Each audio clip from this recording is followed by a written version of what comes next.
Naše telo potrebuje zelo enostavne prvine, predvsem potrebuje našo energijo.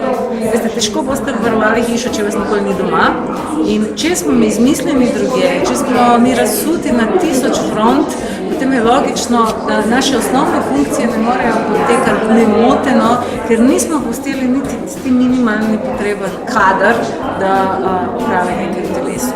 Druga stvar je ta, da ne razumemo, kaj so pogoji za bolezni. Mi se ukvarjamo s 1001 posamezno boleznijo, dejansko vse bolezni imajo zelo podobne vzroke. Vzroki so pa ti, da smo mi brez energije, da smo zakisani, da v telesu preveč nerazličnih varovanj in da ni dovolj tako imenovanih biofotonov, ki bi zdravilno krmili procese v telesu. Zelo pomaga, da pospraviš prioritete, da ne zgubljaš časa na neumnosti in potem tudi verjameš, da smo mi vsi sposobni rešiti veliko težje stvari, kot se zdaj.